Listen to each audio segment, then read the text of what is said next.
Hypnose et santé, le podcast d'Emergence. Aujourd'hui, le docteur Pierre Legrand, médecin généraliste et formateur Emergence, nous en dit plus sur sa pratique d'hypnose. Alors bonjour Pierre. Bonjour. Pierre, tu es médecin généraliste. C'est ça, oui. Tu es formateur Emergence depuis 2017. responsable du pôle médecine générale et soins infirmiers. C'est ça. J'aimerais savoir comment tu en es venu à t'intéresser à l'hypnose. Ce qui a précédé, vraiment le tout début, c'est au cours de mes études, une patiente. Et puis moi, qui observait la scène, j'avais aucune idée de comment faire avec ce type de patients qui viennent présenter un problème, se plaindre de leur situation. Là, c'était une patiente qui déprimait. Elle se plaignait de son état et en même temps, dès que le médecin proposait quelque chose, elle refusait. Ou elle disait que ça allait pas marcher, ou elle n'était pas d'accord. Mais comment on peut l'aider? Et donc j'avais cette patiente-là en tête, je me dis comment je vais faire quand je serai face à ces patients pour les aider. Et un jour j'ai entendu parler de l'hypnose, ma première réaction ça a été de me dire c'est quoi ce truc-là? Si ça marchait ça se saurait, voilà, on m'en parle pas à la fac, c'est pas ce qu'on m'apprend, donc à quoi bon? Ouais. Je me suis dit mais en même temps si je vais pas vérifier, voilà. Donc j'ai été lire des livres qui étaient à la bibliothèque universitaire, des livre sur Erickson, sa pratique, là, ça m'a interpellé. Puis j'ai entendu parler d'Emergence, je suis allé à un congrès, puis je suis venu me former. Je dis, ah, bah voilà, c'est ça qui me manquait. C'est ça, maintenant, avec ce type de patient, je sais comment faire. Voilà. Ok, Ça a été ça l'élément déclencheur. l'élément déclencheur. Ouais. Si tu repenses à la première fois que tu as fait de l'hypnose avec un patient ou une patiente, tu ressens quoi? Là, ça me fait sourire, parce que bon, ça remonte un petit peu quand même.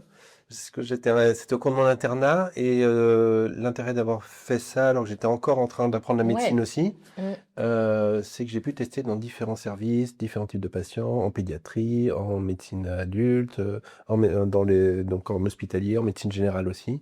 Tu as rencontré du coup des gens qui pratiquaient l'hypnose pendant ton internat? J'ai des collègues qui se formaient aussi en même temps. Quelques personnes, oui, dans les services où j'allais, alors peut-être pas dans les services en eux-mêmes, mais à l'échelle de l'hôpital, trouver 2-3 personnes pour qu'on puisse échanger, ça c'est important aussi, pour créer une dynamique. Certains services, j'étais tout seul, donc pour faire transmettre ça, c'était pas toujours évident, ou alors on m'appelait pour faire de l'hypnose, mais dans des contextes qui n'étaient pas adaptés, donc il faut trouver l'équilibre, et puis j'avais pas encore beaucoup d'expérience. Je me souviens d'une patiente comme ça en médecine générale où la maître de stage me dit va, je t'ai programmé une patiente comme tu fais de l'hypnose. Et c'était pour un mal de dos, donc il y a des techniques pour la douleur, mais en fait, officiellement, c'était le mal de dos. Puis assez rapidement, elle m'évoque son contexte de vie, puis je me rends compte que elle en a plein le dos, mais c'est autre chose, quoi. C'est autre chose que le dos. Voilà. Du coup, une seule séance dans ce contexte-là, c'est compliqué, j'imagine. Ça peut être plus compliqué, mais après, c'est de revoir aussi dans ce contexte où j'étais là, fait une première séance où on a pu explorer un peu plus de contexte et on s'est revus en médecine générale. C'est ça l'intérêt aussi, c'est de pouvoir, ou dans les soins infirmiers, on peut faire la même chose. On peut revoir les patients. Et donc, une fois, on va faire un petit bout, après, on va refaire un autre moment avec d'autres suggestions, travailler autre chose, et puis on va fragmenter comme ça, et les suivre dans le temps long aussi. C'est une autre organisation plutôt qu'un psychologue qui va peut-être prendre 1 heure avec son patient, on peut fragmenter. Oui.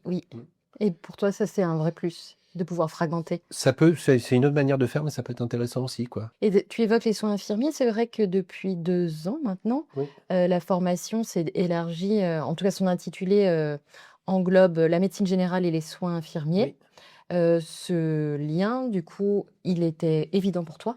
Oui, il était tellement évident qu'au départ, il n'apparaissait pas. Parce que dans mon esprit, en médecine générale ou dans les soins infirmiers, notamment dans le libéral, en ville, on se retrouve avec les mêmes patients, on est voilà, sur des temps assez brefs, et puis la personne peut être chez elle, etc. On est face aux mêmes problématiques et au même type de patients. Donc, dans mon esprit, ce qu'on fait en médecine générale peut être utile aux soins infirmiers. Mais on ne l'avait pas noté, on ne l'avait pas explicité. Quelques infirmiers venaient et on dit bah oui, c'est adapté, mais on ne l'avait pas noté clairement. C'était pas formalisé. Voilà. Donc quand on a revu le programme, on a fait apparaître ça plus clairement, et puis on est vraiment parti des situations du quotidien. Ouais. en médecine générale et soins infirmiers, voilà, prise en charge de la douleur, de l'anxiété, s'il y a un geste technique à faire, si plutôt quelque chose de l'ordre de l'accompagnement dans l'annonce d'une mauvaise nouvelle ou accompagner quelqu'un qui est pris dans les processus chroniques, soit par exemple un sevrage tabac ou quelqu'un qui est déprimé. Comment on va faire dans tous ces contextes qu'on rencontre au quotidien. Et c'est encore vrai aujourd'hui que le médecin généraliste, il rencontre toute la famille et du coup, il veut prendre en compte tout Souvent. le système. Ouais, si on aborde aussi ces notions-là. Mmh. Alors évidemment, en quelques jours, on n'est pas formé en systémie, mais au moins d'avoir ces notions-là, de comprendre ces enjeux-là, parce que oui, connaître toute la famille ou bien l'entourage, les personnes qui travaillent dans la Oui. même entreprise, etc. Mmh. On est installé dans un lieu, puis on a la population locale, donc on a plein d'infos sur la systémie et Oui. c'est à prendre en compte, ouais. Ouais. Pierre, donc du coup, tu me disais aussi que tu es formateur depuis 2017. Oui. Qu'est-ce qui t'a donné envie de devenir formateur? C'était une proposition déjà de Claude Virault. Quand je me suis formé, il y avait quelques DU qui existaient, mais la fac où je me suis formé, il n'y avait pas encore de DU. Je suis venu me former à Émergence sur ce programme qui était plus complet, quoi. Claude m'a proposé d'être formateur et assez vite, ouais, je me suis dit, bah oui, ce que j'ai appris là semble très utile et ça devrait être transmis. Et j'ai plaisir, voilà, moi, ce côté-là aussi, j'aime bien transmettre et ça vient compléter la pratique. À chaque fois qu'on transmet, on rencontre d'autres personnes et on observe aussi ce qu'on fait pour pouvoir l'expliquer. Donc ça permet de se perfectionner aussi. Donc le fait d'être formateur nourrit ma pratique et ma pratique nourrit ce que je donne en formation. Donc c'est très stimulant. Il y a des notions et souvent c'est le retour qu'on a aussi. On devrait nous apprendre ça plus tôt. Ça doit être systématique dans les formations initiales. Ben oui, du coup pour diffuser. J'interviens maintenant aussi au niveau de la fac auprès des internes en médecine générale.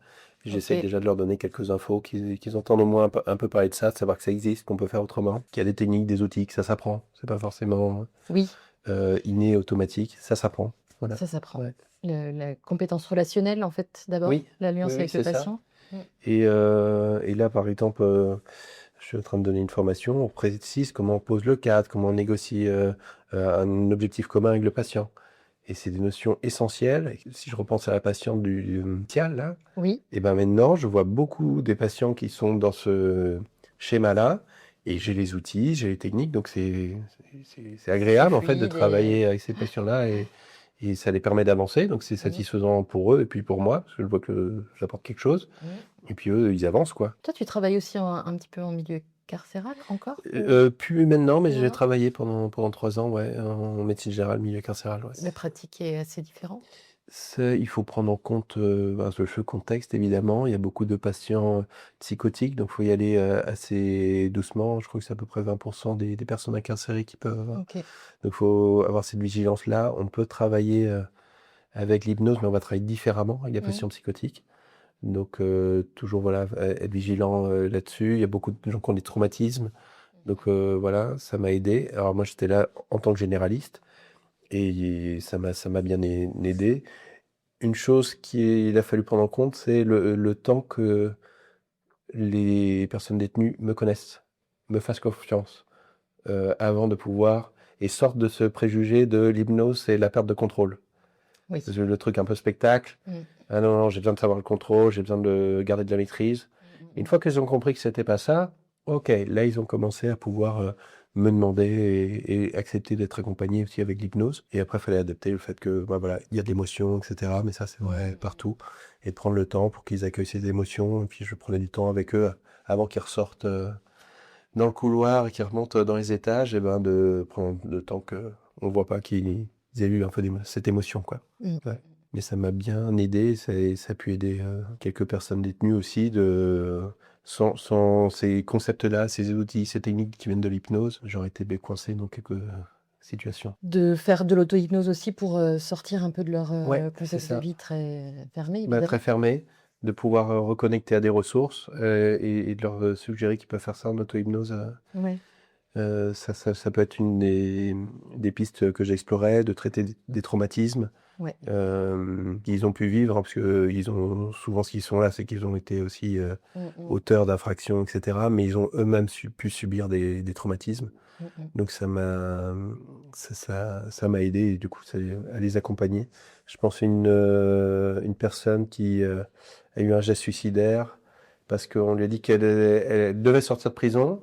Au dernier moment, on lui dit en fait non. Et donc là, c'était inentendable pour elle. Elle a failli se suicider. Et 5 minutes après, elle est devant moi. Aussitôt, c'est-à-dire que les détenus, enfin les surveillants l'ont rattrapée et ils me l'ont amenée. Ok. Voilà, il faut vous en occuper. Bon. Et du coup, là, le fait de savoir rentrer dans cette relation particulière, avoir des outils voilà, pour me synchroniser, l'apaiser, l'accueillir comme elle est, avec son émotion, etc. Et qu'elle puisse commencer à sentir qu'elle a un espace où elle peut exprimer ça, ressentir ça. Et ensuite, quand elle a commencé à s'apaiser, là, j'ai commencé à faire des suggestions, à la focaliser. Et là, elle a commencé à voir les choses autrement, de se dire, ah bah oui, mais en même temps, j'ai déjà vécu des choses difficiles et j'ai toujours trouvé un moyen de m'en remettre. Ça, c'est elle-même qui a mobilisé ce discours-là. C'est pas moi qui essaie de la convaincre, c'est comme elle se sentait en sécurité et comme elle commençait à sentir quelque chose qui s'apaise en elle, elle a commencé à changer de discours et finalement, à la fin de notre entretien, elle est d'accord de revenir en cellule. Voilà. On l'a revu bien sûr par la suite. Et pour l'anecdote, donc cette personne que je connaissais pas, qui savait pas que je pratiquais l'hypnose, et je lui ai pas dit à ce moment-là qu'on faisait de l'hypnose.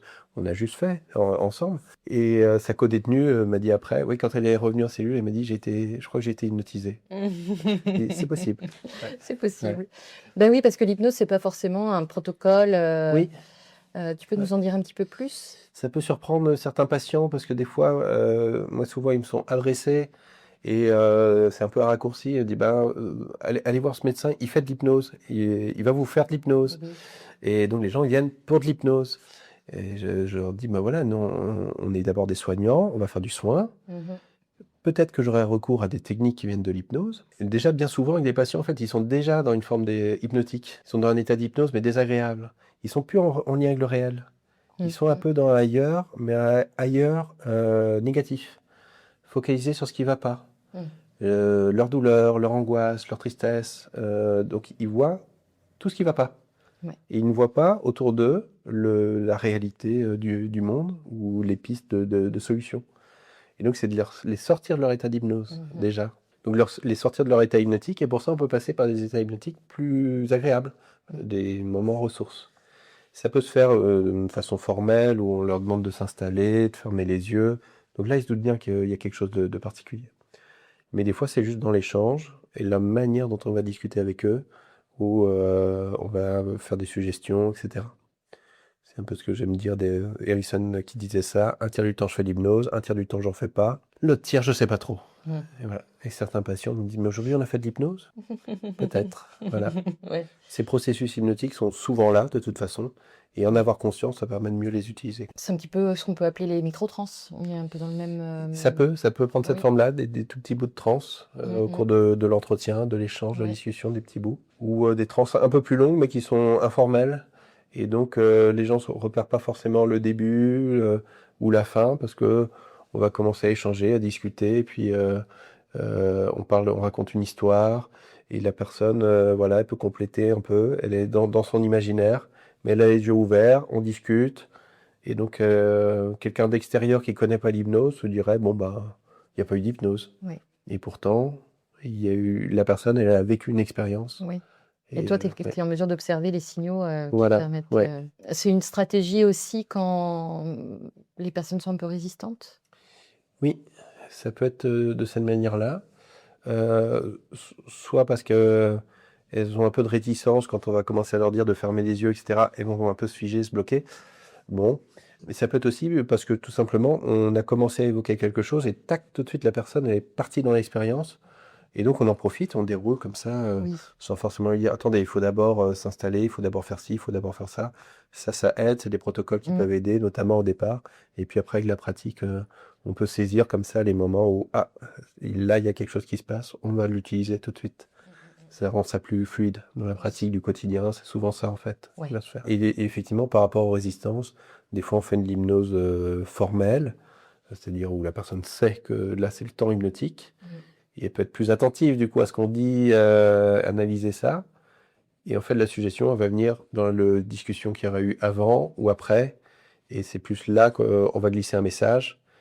Comme ça paraît être une discussion ordinaire, elle fait moins attention, elle intègre cette idée-là, Et puis derrière, ça fait son chemin, et puis elle commence à mettre des choses en place, quoi, pour changer. Ok. Toi, dans ta pratique, de ce que je comprends aussi, finalement, comme tu me parles de séances un peu fragmentées, un médecin généraliste qui, par exemple, aurait la crainte de devoir faire des consultations plus longues pour pouvoir Ouais. intégrer l'hypnose, quel est ton avis à ce sujet?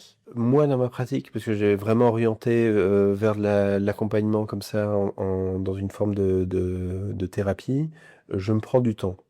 Mais c'est un cas un peu particulier. Soit on peut effectivement se dégager des créneaux spécifiques où on va prendre du temps, dans certains contextes, ça va être utile de se poser, dire au patient, bah là, on va vraiment prendre le temps. Donc ça peut être une organisation.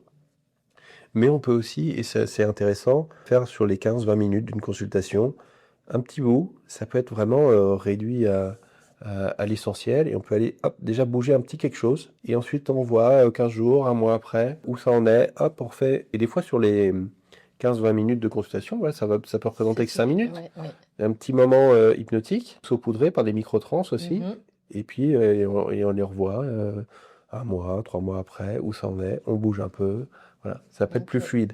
Au départ, ça peut demander un peu de temps, parce qu'on apprend, c'est nouveau. Ouais. Et avec la pratique, après, ça se... Et il faut combien de temps, tu penses, pour être à l'aise avec la technique, les techniques d'hypnose? Les techniques, faut déjà pratiquer tout de suite, parce que faut mettre... Plus on pratique, plus ça va aller vite pour acquérir, il n'y a pas de secret, c'est un apprentissage aussi, donc plus on va pratiquer. Au bout de combien de temps j'ai commencé à être à l'aise? Ça a été progressif. Il y avait déjà, dès le départ, c'est ça que je trouve bien dans les formations qu'on propose, c'est que dès le départ, on a des outils, on peut le mettre en pratique dans des situations simples, avec des patients avec qui il y a du lien. Hop, on peut commencer déjà à mettre des petites choses, et donc c'est satisfaisant déjà pour soi. Puis en Donc il y a des formation, on s'est choses, déjà entraîné oui, voilà. aussi par les exercices Donc il y a en des choses général. finalement, on peut assez vite les mettre en pratique. Et après, on élargit au fur et à mesure, quoi. Et donc là, je suis encore en train d'apprendre, moi. Donc, ça c'est sans fin de perfectionner. On réussit pas forcément tout, hein, donc on est toujours en train d'apprendre. Mais bah ouais, plus on va pratiquer, plus ça va venir vite aussi, quoi. Oui. La Ouais. pratique, en fait, c'est Ouais. vraiment la clé. Ouais. Ok. Et puis de revenir, il y a des supervisions, d'échanger avec des collègues, Ouais. de refaire un petit atelier de perfectionnement, ou d'aller au congrès. Voilà, ça permet de se remettre dans le bain, de voir d'autres méthodes. Est-ce que, ah oui, ouais, ça c'est bon, moi, je fais un peu comme ça, donc c'est bien, ça me confirme.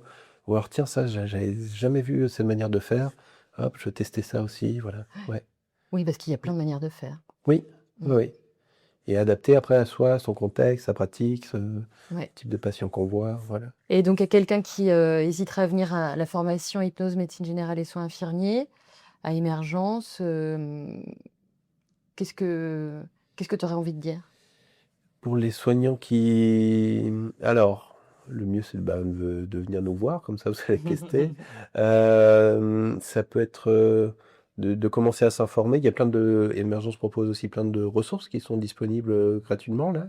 Formation à l'auto-hypnose pour les professionnels, les vidéos sur la chaîne YouTube, les podcasts. Voilà, il y a des ressources. Peut-être... Alors, Erickson, sa pratique était dans un contexte particulier. Mais il y a quand même des anecdotes qui sont assez folles.